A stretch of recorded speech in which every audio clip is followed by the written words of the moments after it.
I'm going to show you how to make the souffle style cappuccino. We're going to start out with steaming our milk first to give our milk time to sit and separate the foam from the milk.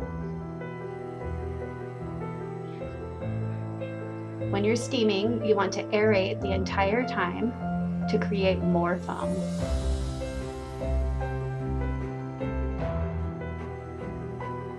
Now we'll pull our shots and let our milk sit.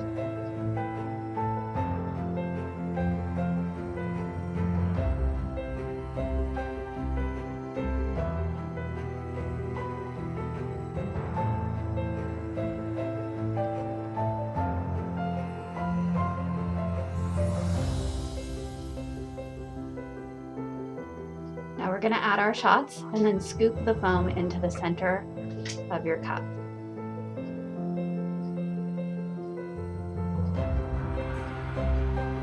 Fill your cup about halfway with the foam you have.